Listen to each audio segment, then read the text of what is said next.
Piden su liberación. Autoridades mexicanas exigen liberar a Juanita, la migrante guatemalteca inculpada en 2014. ¿Los cárteles mexicanos se encuentran en el país? Conozca dónde operan estas bandas criminales. Mega operativo contra las extorsiones. Fuerzas de seguridad llevaron a cabo más de 100 allanamientos en distintos departamentos. Incrementan los casos en el mundo. La viruela del mono causa intriga. Acá le explicamos más acerca de este virus. Nuevo paso a desnivel en San Lucas. Le tenemos todos los detalles de esa estructura que promete agilizar el tránsito en el sector. Se pronuncian tras prórroga del subsidio. Autoridades del Ministerio de Energía y Minas aseguran que realizarán monitoreos.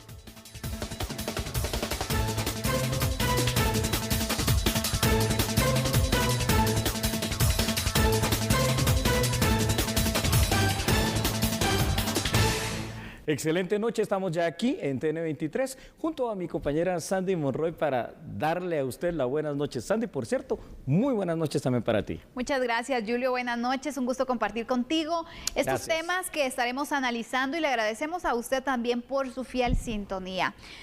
Hay uno de los temas que sin duda alguna es importante destacar y es el caso de la migrante guatemalteca que ha estado privada de su libertad en Tamaulipas. ¿Qué tema? Esto parece una situación novelesca, pero es una tragedia personal que usted no se lo puede perder porque es de no creérselo. Y aparte de eso, bueno, hablaremos de cómo está operando todo el narcotráfico con sus cárteles mexicanos acá, pero particularmente el del Mencho, me refiero al cártel Jalisco Nueva Generación.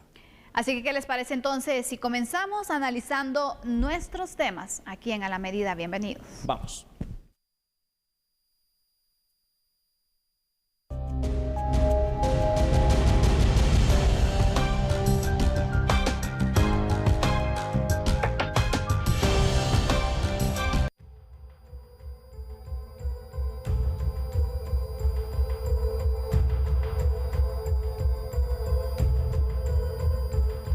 Incluso ya las autoridades de Tamaulipas ya aceptaron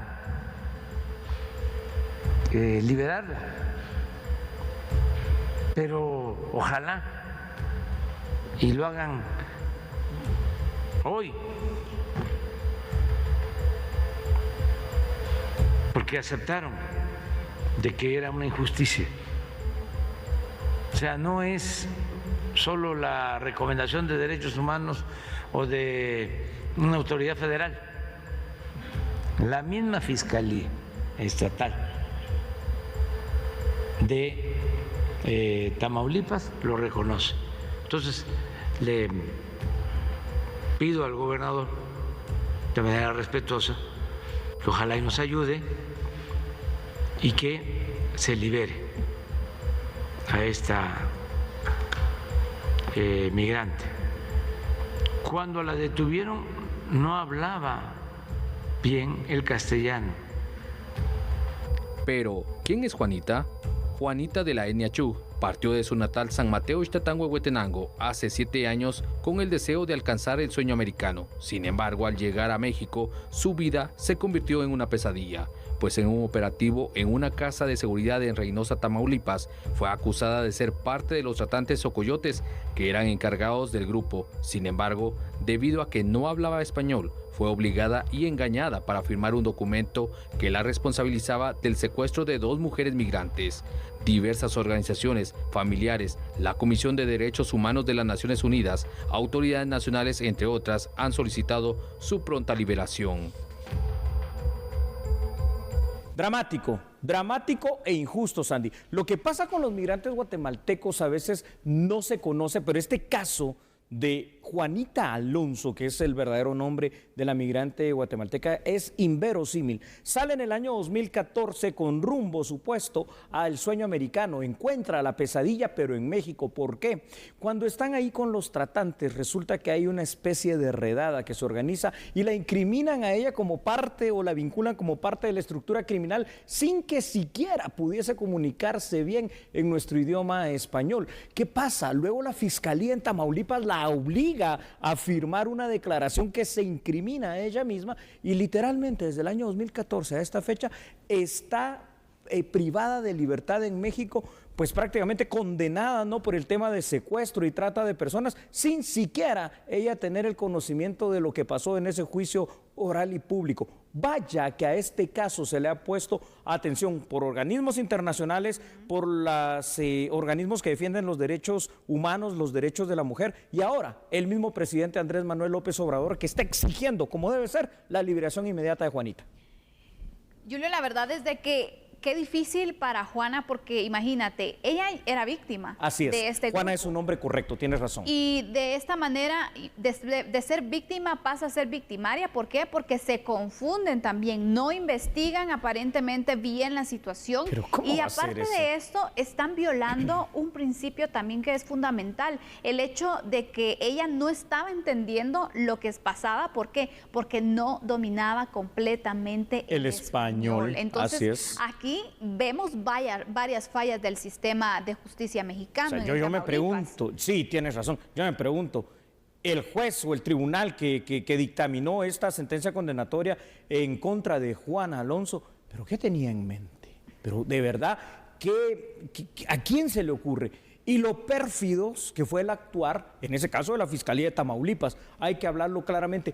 Tanto es así que, como hemos podido ver en las imágenes de TN23, hasta la misma Naciones Unidas con sus instancias está de por medio pidiendo la liberación. Y si no es así también, Julio, te diría que este caso no se expondría. Correcto. Y tampoco llegaría a pronunciamientos del presidente de México. La pregunta aquí es, ¿cuál es el seguimiento que Guatemala le dio a la situación de su conciudadana? No se conocía. Imagínate, desde el 2014 Así estamos es. hablando de este caso, ya estamos en el 2022. ¿Cuántos años privada de su libertad injustamente? Así es. Y aparte de esto, Julio, que imagínate, ella ya estaba sufriendo distintas situaciones porque pues estaba privada, ¿no? Total. Con estos tratantes. Total. Estaba sufriendo ya también las consecuencias de un viaje peligroso que había tenido. Y estaba... vaya, sí. Era una víctima también de este grupo. Revictimizada varias veces. Sí, exactamente. Ahora, yo me pregunto, ¿no?, con lo que tú estás diciendo, que estoy de acuerdo, Sandy. ¿Cuál es el seguimiento del Estado guatemalteco? Bueno, ahora ya se sabe. Necesitamos que hayan pronunciamientos por la vía diplomática y legal también. Es decir, a ver de qué manera se le va a apoyar a Juana Alonso para que recupere su libertad. Y me pregunto, ¿no?, ahora no se podrá decir por parte de la instancia que defiende supuestamente los derechos humanos en este país de que este caso no es conocido. Entonces, yo me imagino que ya estarán enviando sus delegados allá a México, pues, o no se trata de defender los derechos humanos de todos los guatemaltecos. No lo sé, no lo sé. Pero este caso de verdad hay que darle seguimiento, Julio, porque tanto tiempo que reciba justicia ella también. Y no sé también por qué no la liberaron inmediatamente. O sea, se tiene que pronunciar el presidente. ¿Qué más tiene que pasar para que de verdad acepten que cometieron un gravísimo error en Tamaulipas? Bueno, no sé qué más tiene que pasar, pero lo que sí sé es que en este momento vamos a exponer y a desnudar todavía más el caso con datos importantes para que usted conozca toda la dimensión de lo que estamos hablando. Sandy, mira, drama personal, ¿no? Una vez más salen a la luz pública los abusos e injusticias que se cometen contra los migrantes guatemaltecos, en este caso, por enésima vez, en territorio mexicano. El mismo presidente Andrés Manuel López Obrador, usted lo vio, usted lo escuchó acá en este instante, solicitó públicamente la pronta liberación de Juana Alonso Santizo, más conocida mediáticamente en México como Juanita. Esta tragedia personal, Sandy, inició en el año 2014 cuando Juanita decidió ir en busca del sueño americano y encontró esto. Se vio envuelta en una maraña de trampas jurídicas que ahora la tienen ahí sí que cursando pues prisión desde el año 2014. Guarda prisión en una cárcel, allá en Tamaulipas, acusada falsamente, esto ya se ha comprobado, de ser parte de una estructura dedicada al coyotaje y al secuestro. Ahora, en otras informaciones, hay distintas organizaciones, Sandy, que velan por los derechos humanos y los derechos de la mujer y se han unido allá en México al llamado de la liberación de la migrante Chapina. Ahora bien, inconcebible que la justicia mexicana en primera instancia haya condenado por el delito de trata de personas a alguien que ni siquiera en ese momento se podía expresar a ciencia cierta en el idioma castellano. Juana Alonso es una víctima más de la pobreza, víctima también de la falta de oportunidades en nuestro país, que pues obviamente son situaciones más recurrentes día con día que hacen que la gente se vaya, ¿no?, en busca de Estados Unidos. Se espera también, Sandy, que exista un pronunciamiento de parte del Estado guatemalteco en favor de nuestra compatriota y todo el apoyo legal, social, jurídico, psicológico, psiquiátrico que sea necesario. Julio, con todos estos elementos que hemos dado a conocer sobre el caso de Juanita, que fue procesada injustamente, que no se dio un juicio justo también, porque si ella no comprendía el idioma español, tenían que buscar un intérprete para que también entendiera lo que estaba pasando y se pudiera ejercer una defensa que fuera oportuna también. Sí. Pero aquí se violaron distintos derechos que toda persona tiene. Te pregunto, Julio, tú que eres experto en temas legales, ¿amerita o no una denuncia en la Corte Interamericana de Derechos Humanos? Sí, y aquí directamente hay que ser bien claros en una situación. Va a tener que ser condenado el Estado mexicano y va a tener que pagarle un resarcimiento, que por supuesto no va a recuperar este trauma, este drama, estos años perdidos por parte de la migrante guatemalteca Juana Alonso, más conocida en los medios de comunicación social, sobre todo en México, como Juanita. Hoy, acá en A la Medida, usted lo ha visto, y el clamor al cual todos nos unimos es lo que dijo Andrés Manuel López Obrador, es decir, justicia, y justicia se va a transformar en la liberación de esta mujer guatemalteca. Vamos, por favor, Sandy, a continuar acá en A la Medida. Contigo, más información.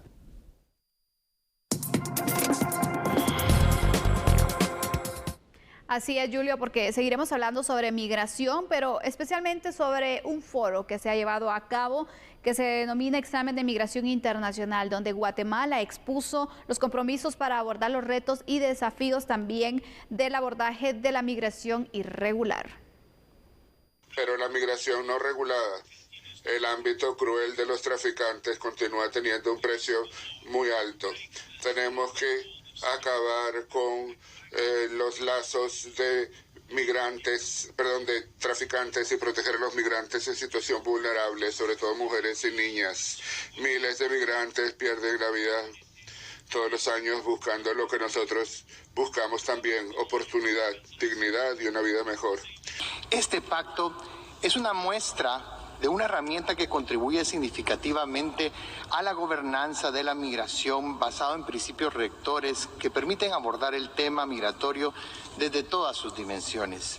En este contexto, para Guatemala es indispensable brindar una respuesta integral, coordinada y corresponsable también de esa responsabilidad compartida que todas las naciones del mundo tenemos que tener para salvar vidas, a fin de garantizar que los flujos migratorios seguros, ordenados y regulares tengan el pleno respeto a los derechos humanos. Y hoy, orgullosamente, Guatemala también garantizar el derecho de aquellos refugiados de Ucrania que se alojan en nuestro país. Sin importar su condición migratoria y en especial atención a los grupos más vulnerables de niños y niñas y adolescentes migrantes no acompañados y acompañados en unidades familiares que también vienen acompañados de personas de la tercera edad. Guatemala reitera su compromiso de encarar estos retos y desafíos que representa la migración irregular. El foro es la principal plataforma mundial intergubernamental para que los Estados miembros evalúen y deliberen sobre la aplicación del Pacto Mundial para una migración segura, ordenada y regular.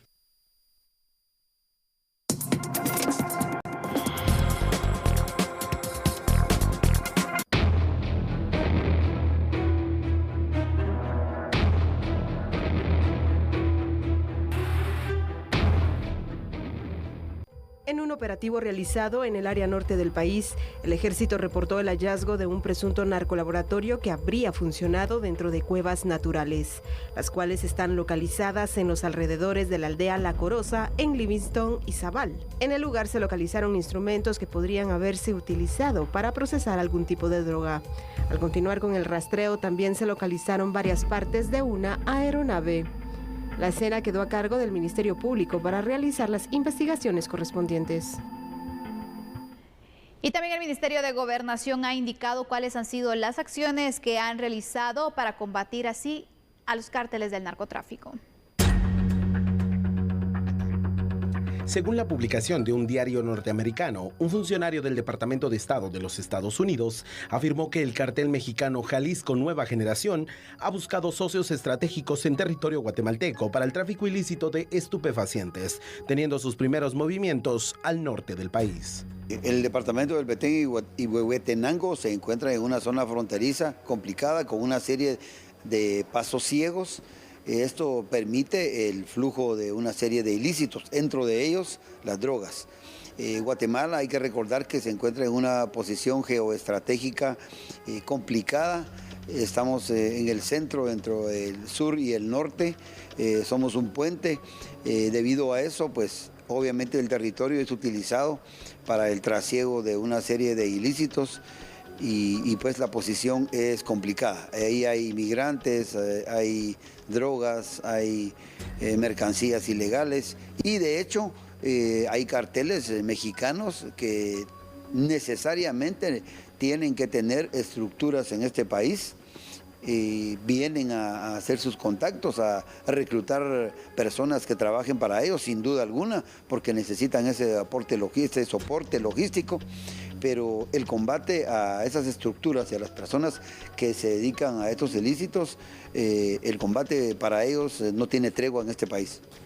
El grupo que aparentemente estaría facilitando los movimientos en Guatemala es el Cartel de los Huistas. La primera vez que detectaron a miembros del Cartel de Jalisco Nueva Generación en el país fue en 2019 durante un operativo denominado Triángulo Criminal, en el que se intervinieron llamadas entre los integrantes del cártel y productores de droga local. Vaya, qué evolución que se ha tenido con esto de los cárteles. Recordarán televidentes y Sandy que, otrora, allá en la década de los 80, principios de los 90, el cártel que se daba a conocer en el mundo era precisamente el cártel de Medellín, ¿no? Con Pablo Escobar Gaviria. Posteriormente, también el Chapo Guzmán hizo famoso al cártel de Sinaloa. Pero hoy por hoy, después de la evolución del cártel del Golfo de los Zetas, estamos hablando de algo que usted está viendo en pantalla, y ese es el ejército que creó literalmente pues Nemesio Osegueda, alias El Mencho, líder del cártel Jalisco Nueva Generación, hoy por hoy con una capacidad operativa y de fuego que se permiten hacer ese tipo de videos en donde desafían abiertamente a las Fuerzas Armadas mexicanas y bueno, operando en Guatemala libremente, ¿no? Efectivamente, Julio. La verdad es de que preocupa porque esta información que comparten medios mexicanos sobre cómo se va extendiendo y expandiendo también el poder de este cártel mexicano hacia Guatemala, que mencionan distintas áreas donde se están operando.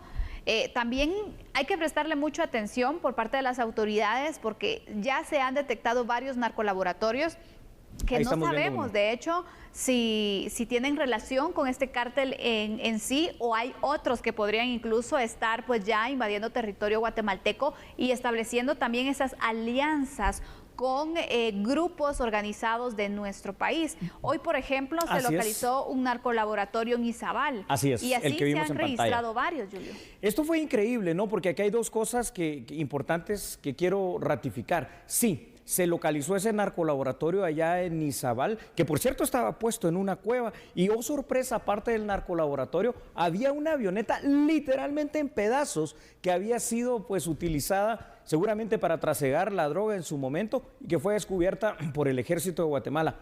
Pero con relación a las alianzas, sí, al cártel Jalisco Nueva Generación, aparte de que opera en el norte del país y en la costa sur, se le vincula en ese suroccidente, sobre todo con el cártel todopoderoso, parece ser de acá de Guatemala, de los Huistas, que ya hemos hablado de ellos, porque su líder, recuérdelo usted, tiene nada más y nada menos que una recompensa de Estados Unidos de $10 millones. Exactamente, que este es uno de los grupos fuertes del crimen organizado en nuestro país, Julio, que se ha hablado mucho, de hecho, de ellos en los últimos meses también. Entonces, vemos cómo el narcotráfico cada vez está pues conquistando territorio nacional. Y ya antes, me recuerdo yo hace varios años que se hablaba y se mencionaba Guatemala. Guatemala es un país de paso al narcotráfico, pues que ahora ya se produce también droga. Sí, Sandy, tenemos que hacer el análisis de la radiografía real de lo que pasa con el narcotráfico hoy. País de paso, Totalmente. Esa frontera de 1000 kilómetros con México, ideal para trasegar la droga. Pero además, tú lo has dicho, aquí es un país de producción de dos tipos de drogas. La droga, entre comillas, natural, se siembra en la parte del nororiente, lo que es marihuana y coca, y se siembra en la parte del occidente, lo que es, por ejemplo, amapola. Entonces, estamos produciendo esa droga, entre comillas, natural. Pero también los narcolaboratorios que producen la droga sintética de una manera inmediata. Y lo peor de todo, aparte de ello, nos hemos vuelto también un país de consumo de droga. Entonces, estamos realmente cooptados por el narcotráfico. Totalmente, Julio. Vemos que hay departamentos que son mencionados más frecuentemente por temas relacionados al narcotráfico. Y me llama la atención porque varios de los narcolaboratorios que se han localizado están en áreas protegidas. Sí, esa es otra situación. Por ejemplo, los que estamos viendo ahorita ahí en el norte de Guatemala, en el departamento del Petén, supuestamente, ¿no? No, supuestamente son áreas protegidas que deberían estar bien vigiladas y bien controladas, pero lamentablemente vemos cómo han logrado cooptar todo esto. Recordemos que tanto en Colombia, en México, y esto no será menos también en Guatemala, ya pasó también en Honduras con el cártel de los cachiros, ¿no? Que llegó inclusive a ponerle o a imponerle a Juan Orlando Hernández cuáles iban a ser los nombramientos de ministros, de jefes de policía, etcétera, etcétera. El narcotráfico abarca todo el territorio y todo el poder que le es permitido, y en un estado débil y en un estado donde la seguridad pues no necesariamente se vuelve la prioridad y donde hay varia anomia, es decir, situación de territorios que no controlamos nosotros como país, entonces por supuesto que nos volvemos el epicentro de la conexión del narcotráfico por la posición que tenemos en lo geoestratégico. Totalmente.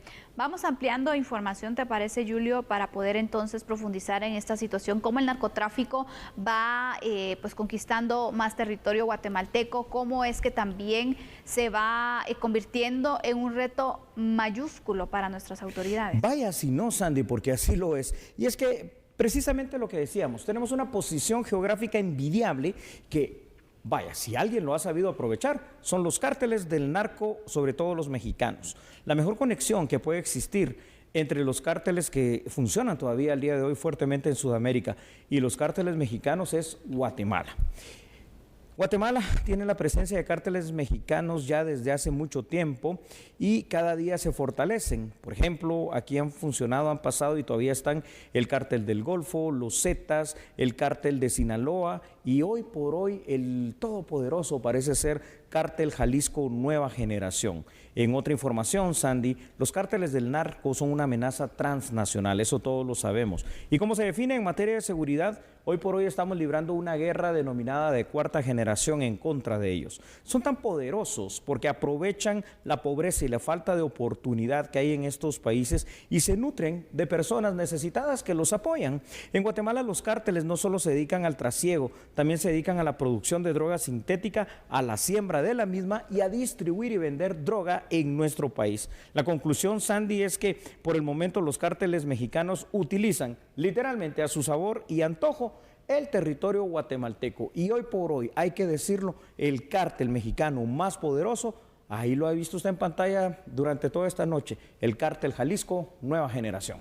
Hay ciertas características de los narcotraficantes que sabemos también que buscan cierto blindaje con las poblaciones. Es decir, hemos visto cómo en lugares donde se pretende pues incautar una avioneta o también llegar a los lugares, se encuentran obstáculos, incluso colocando población, niños, mujeres, para evitar entonces que puedan avanzar las autoridades, porque sabemos que una forma de mantener también esa fidelidad y ese apoyo de parte de las población es o el terror o el apoyo, Julio. Sí. Les estás dando algo que sus autoridades locales no les están dando, proyectos, distinta ayuda, ¿no? Con ese dinero que ganan bastante plata, Julio. Entonces, estás comprando su voluntad y esa es una de las características también, por eso se convierte en un gran reto aparte de los recursos que ellos tienen para operar.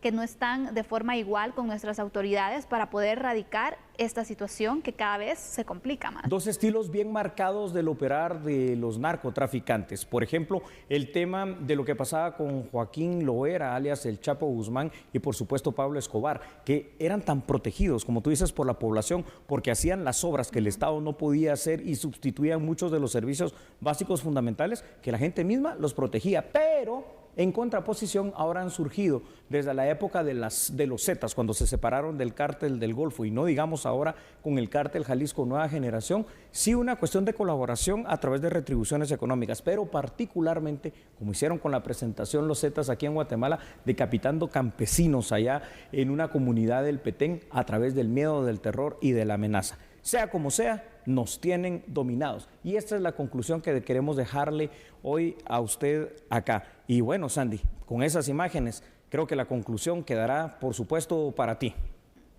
Así es, Julio. Sin duda alguna es importante que las fuerzas de seguridad puedan replantear cuáles son sus estrategias para el combate a los grupos de narcotráfico. Hemos visto, sí, ya acciones concretas que se han realizado con incautaciones de cargamentos, también identificación, ubicación de narcolaboratorios, algunas capturas que también se han hecho relacionadas a este tema, pero hace falta más. Y esto también se ve traducido en el apoyo y en los recursos que se puedan dotar a las fuerzas de seguridad para que hagan frente al narcotráfico. Vamos ahora con otras noticias.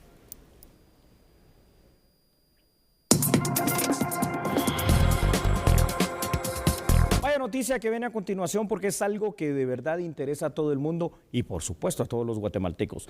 Tras darse a conocer que en varios países se han dado y en otros se han incrementado el número de casos de la denominada viruela del mono, pues consultamos acá en TN23 con especialistas para conocer qué es esta enfermedad y cómo afecta al ser humano. Por favor, aquí está la información. En Guatemala no se han registrado hasta el momento casos de viruela del mono, mas los especialistas informan de qué se trata la enfermedad y a quiénes podría afectar. La viruela del mono es una enfermedad de relativamente reciente aparición.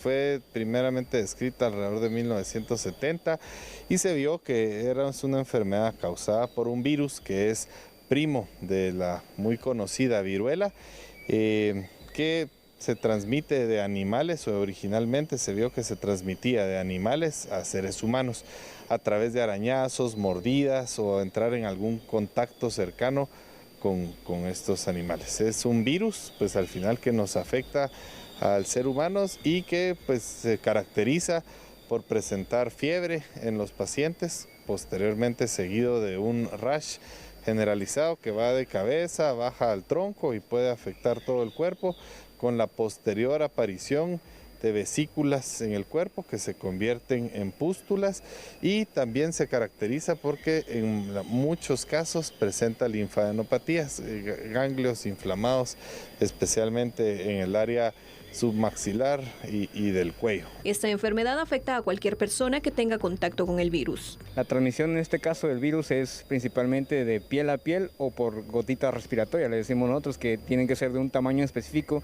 alrededor de menor de 0.5 micras, es lo que normalmente tomamos nosotros como referencia, y con esto pues se produce el contagio. Pues obviamente, como bien mencionaba el doctor Pablo, es de inicio reciente y por lo tanto tenemos que tener un caso satélite que posteriormente se va ampliando, como comúnmente pasa en los casos de endemias o pandemias, ¿verdad? Entonces principalmente el contagio se da a través de contacto de piel a piel con una persona infectada o por contacto con gotitas respiratorias de una persona infectada a una persona no infectada, ¿verdad? Realmente nosotros cuando tenemos enfermedades de reciente diagnóstico, pues tenemos la alerta epidemiológica en algunos casos, ¿verdad? Que es a nivel internacional incluso, pero por el momento no hemos tenido registrado ningún tipo de estos casos, ¿verdad? En Canadá, Estados Unidos y también en Perú se han registrado casos de viruela del mono, pero aún no se señala como brotes de la enfermedad.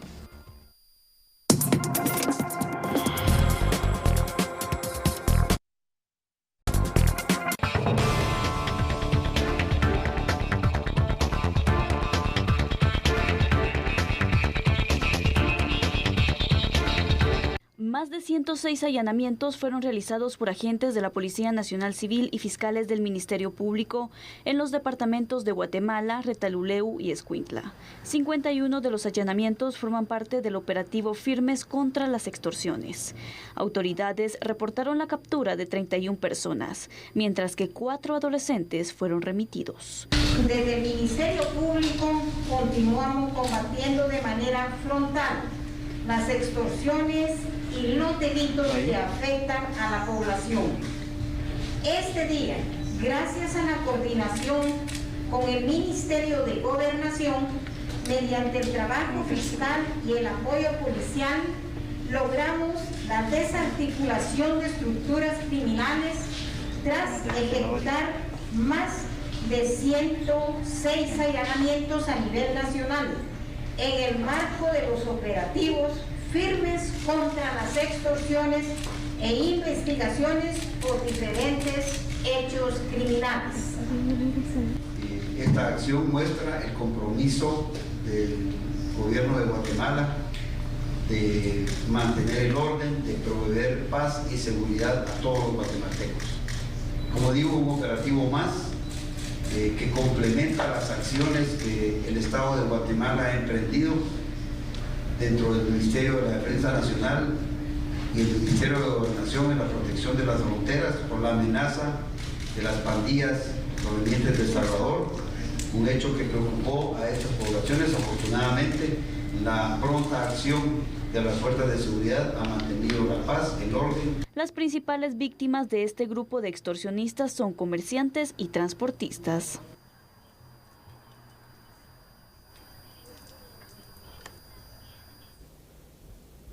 Uno de los problemas y de los hechos delictivos que son más recurrentes, Sandy y televidentes, en Guatemala, la extorsión, que literalmente a los guatemaltecos nos tiene de rodillas como el hecho criminal más cometido día con día. Bueno, hoy operativos, mega operativo, ¿no? Guatemala, Retalhuleu, Quetzaltenango. Más de 100 operativos de allanamientos, pero 31 capturas. Entonces, no sé, ¿qué pasó? ¿Se alertaron? ¿No estaban? ¿Hubo fuga de información? Habrá que analizar también esta situación. Mira, Julio, estas estructuras sin duda están muy bien organizadas. Es correcto. Entonces también tienen sistemas de alertas que pueden entonces salvar a las cabecillas, porque normalmente cuando se hacen estas capturas, alguno de los líderes se logran detener, pero en su mayoría son personas que están en posiciones bajas, si lo vemos así jerárquicamente, dentro de los grupos de los que se capturan, sí. Exactamente, entonces también de qué forma se puede evitar esta fuga de información o las alertas que se puedan tener para lograr dar con el paradero, ¿no?, de los líderes. Eso es correcto. Es difícil porque cuando tienes un crimen organizado, así como hablábamos del narcotráfico, tan fuerte y con tanto poder económico, en un país con tantas carencias, es difícil decirte que no van a haber inclusive a personal de distintas instituciones que se va a plegar a colaborar con ellos a través de lo que se llama literalmente la corrupción. Pero aquí cabe resaltar varias cosas, Ani. Número uno, hablamos de extorsión y pensamos todavía rápidamente en el tema de las maras y de las cárceles. Yo no digo que no. Mucha extorsión sale de la cárcel, mucha extorsión es provocada por las maras, pero la evolución en estos últimos 12, 15 años ha sido tal de la extorsión y no hemos hecho nada, que hoy el 75% de estos delitos ya no provienen ni siquiera de las maras, son las estructuras denominadas de los imitadores, que hoy por hoy todavía al menos no se ha comprobado, yo no estoy diciendo que no sea así, no se ha comprobado que lleguen a asesinar gente, pero como los vamos a dejar seguir y no los estamos cortando, de aquí a 2, 3, 5 años vamos a estar hablando que los imitadores también van a estar matando personas. Exactamente, es que ese es el riesgo también que se tiene, Julio, porque sí, los imitadores han ido fortaleciéndose y ya son estructuras organizadas. Así que se tienen que, pues al final es el peligro que se tiene para los distintos sectores comerciales, los distintos, por ejemplo, los transportistas que constantemente, recordemos, son extorsionados, los negocios, y ya no se sabe si son pandilleros, si son imitadores, porque de verdad actúan tan igual que es muy difícil ver, hasta la forma de operar la han copiado, Julio. Sí, todo, y por eso imitadores, y ante el pánico y la histeria colectiva, la gente cae fácilmente, ¿no? Y vaya usted a saber quién es quién porque si termina y resulta ser que es de maras, si no paga, también la gente lo paga, pero con su vida. Vamos con datos, ¿te parece? Por supuesto, Julio. Vamos a verlos, por favor, gracias a nuestra producción, siempre atentos a todo esto, y usted también atento allá en casa, ¿no? Porque desde hace aproximadamente unos 15 años atrás, y esto realmente ha sido culpa de no ver más allá y de no prever en materia de seguridad, se empezó a hablar en nuestro país del delito de extorsión. El día de hoy este fenómeno criminal es el más cometido en la estadística y el que produce también grandes cantidades de dinero. Esto es innegable. El éxito de la extorsión radica en esa histeria colectiva que todos sentimos, porque se da por hecho que quien no paga una extorsión va a ser víctima, él o un familiar, de un ataque armado. Además, la estructura de las maras encontraron en este fenómeno delictivo en un principio la principal fuente de financiamiento y sigue siéndolo en muchos casos. Agregando otros datos, a esto hay que añadir que la extorsión es tan exitosa como delito que ocasionó, y esto tampoco es que fue el año pasado, antepasado, ya viene de hace varios años atrás, el surgimiento de los denominados imitadores, que los hemos dejado crecer, han florecido cual mala hierba. A pesar de ello, en el año 2021, imagínense ustedes, escuchen estas cifras, por favor, solo se logró condenar a 659 personas acusadas de extorsión, o sea, es nada con relación al drama de este tema. Se estima que existe una cifra negra de casos no denunciados que supera entre 5 a 30 veces los casos reportados, es decir, que por cada denuncia hay entre 5 o 30 que no las denuncian a las autoridades de seguridad. Y por el momento, Sandy, la extorsión es el delito que literalmente, como ya lo dijimos al principio de este análisis, nos mantiene como sociedad en zozobra, con miedo y de rodillas ante el crimen. Es complicada esta situación porque vemos que el delito de la extorsión ha aumentado. Son varias las víctimas que se reportan, tanto que son asediadas constantemente como también que han perdido la vida por esta situación de inseguridad tan difícil. Se ha convertido ya también en otro reto, pero enorme para las fuerzas de seguridad, porque la extorsión, de verdad, si no se le presta mayor atención, va a llegar a colapsar también el tema de seguridad y está afectando mucho aspecto también económico, Julio. Es correcto, Sandy. Pregunto, y esto para que hagamos las conclusiones juntos allá en casa con usted, ¿hasta cuándo se le va a poner un alto, firme, fuerte al delito de extorsión? ¿Hasta cuándo se va a permitir que esto siga causando miedo, terror y zozobra? ¿Y hasta cuándo se va a permitir que estos fenómenos delictivos de las maras y de los imitadores, pues aparte que nos tengan de rodillas, estén causando luto, dolor, sangre y muerte definitivamente dentro del seno de las familias guatemaltecas? Hay que hacer algo y hay que hacerlo ya. No se puede continuar de esa manera. Vamos a continuar en la medida con más información.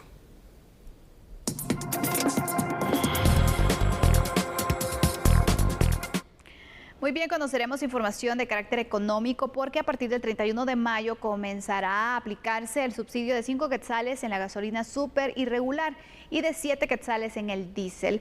Hemos consultado a un economista para ver esos beneficios que se podrían registrar y bueno, todo en torno a este beneficio que desde el 31 de mayo, repito, se estará aplicando. Con la ampliación al subsidio de las gasolinas y el diésel, el analista económico Pedro Prado refiere que este debe ser temporal y que el hecho de que exista el mismo no significa que el precio del petróleo o de los combustibles vaya a detenerse, porque puede ser volátil. Evitando que el incremento en los combustibles tenga un impacto en el alza de los productos de la canasta básica. Es importante que sea temporal porque esto dependerá de las capacidades financieras del Estado. Ahora, hay que tener en cuenta también que esta variable que está afectando a nivel internacional, que está provocando el incremento de precios de los combustibles, es una variable de la que no se tiene control desde el ámbito nacional, ¿verdad? Entonces, para explicarle a la población que el subsidio, pues sí, tendría que ayudar a detener ese incremento de precios, pero eso debe ir acompañado de medidas de supervisión de cómo se está ejecutando dicho subsidio, porque no es simplemente un botón, ¿verdad?, que se apacha, que es subsidio y entonces se detienen los precios, no.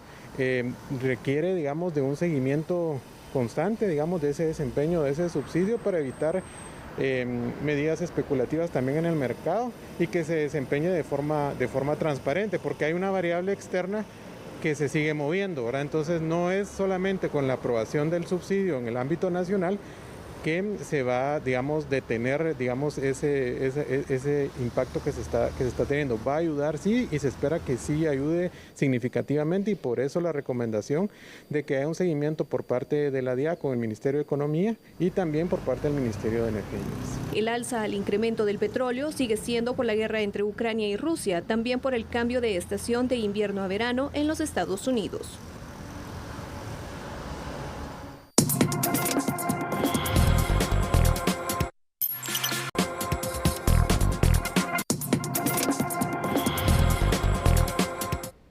En A la Medida tenemos un servicio social y le suplicamos también que nos ayude a localizar a José Noé Álvarez Alvarado, quien desapareció el 15 de mayo y se da a conocer que el lugar de la desaparición es la zona 8 de Misco. Tiene 12 años.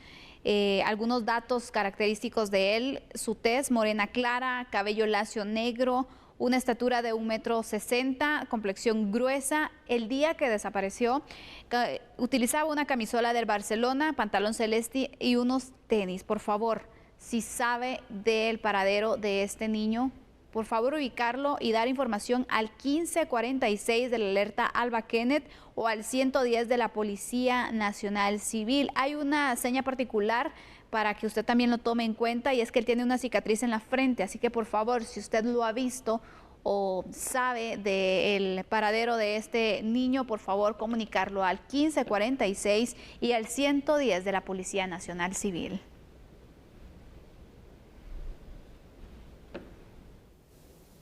Bueno, y en otra información, autoridades del Ministerio de Energía y Minas se pronunciaron en este día acerca del subsidio con modificaciones, eso sí, que aprobó el Congreso de la República con relación a los combustibles. Aquí está la información. Tras la aprobación y ampliación de la prórroga del subsidio a los precios de las gasolinas superior y regular, así como el diésel, el ministro de Energía y Minas, Alberto Pimentel, se refirió a los montos y plazos del beneficio aprobado a través del decreto 28/2022. Bueno, efectivamente estamos contentos desde el organismo ejecutivo de que el legislativo haya respondido a esta solicitud de modificación y prórroga del subsidio a los combustibles, incluyendo ahora la gasolina superior. Esto va a estar vigente el cambio va a estar vigente a partir del 31 de mayo. Creo que es importante hacerle ver a los guatemaltecos que de aquí hasta el 30 de mayo va a continuar la medida como la veníamos conociendo: 5 quetzales para el diésel y 2.50 para la regular. Pero desde el 31 de mayo se amplía a 7 el diésel, a 5 la gasolina regular, e incluimos un subsidio de 5 quetzales por galón para la gasolina superior. Ahorita estamos esperando que el decreto sea enviado oficialmente al Ejecutivo para su sanción, lo cual esperaríamos que ocurra pronto, y una vez de eso emitimos las modificaciones al reglamento.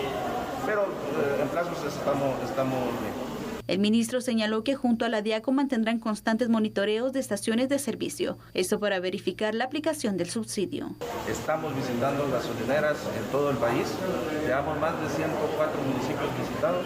Ayer estábamos en el departamento de Petén verificando que el subsidio efectivamente sea trasladado y reflejado en el precio de venta al consumidor final.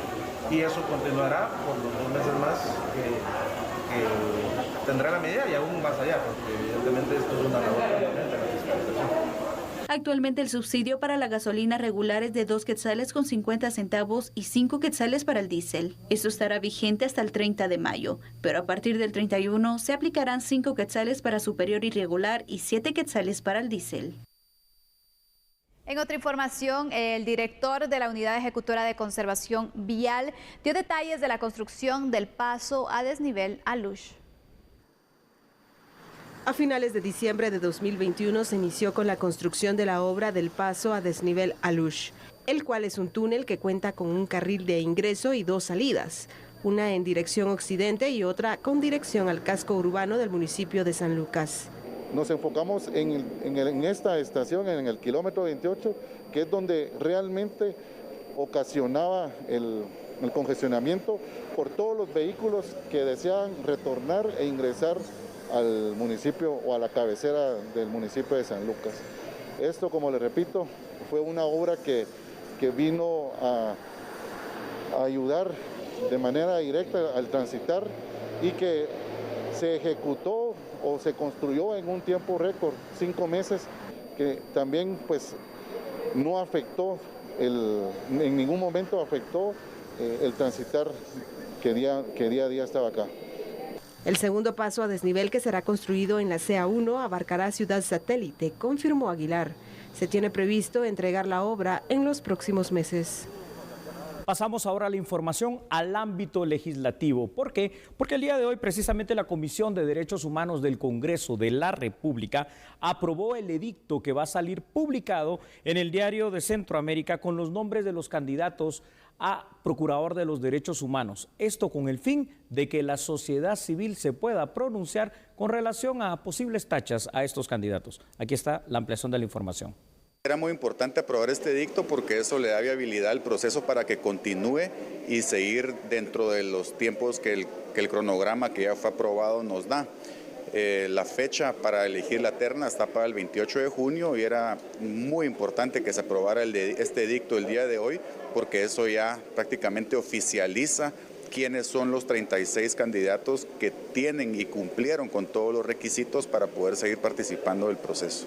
36 participantes, eran 38, 2 declinaron, por lo que ahora tenemos 36, por lo que ahora se va a publicar el edicto, comienza el proceso de recepción de tachas por parte de la sociedad civil y según anunció el presidente de la comisión, el 7 de junio es nuestra próxima sesión, donde ya comenzaremos a analizar las tachas y a verificar cuáles aceptan, cuáles no, y programar ya las entrevistas con todos los candidatos, hacer la tabla de gradación, a pasarles la tabla de gradación a cada candidato y por último elegir la terna para que el Pleno del Congreso pueda elegir a un procurador. Las tachas que sean presentadas por alguna objeción de parte de la sociedad civil serán enviadas a los aspirantes a Procurador de los Derechos Humanos para que presenten sus pruebas de descargo. Estas objeciones serán analizadas por la comisión el próximo 7 de junio y posterior a ello iniciar con la tabla de gradación. Se espera que la terna sea integrada el próximo 28 de junio.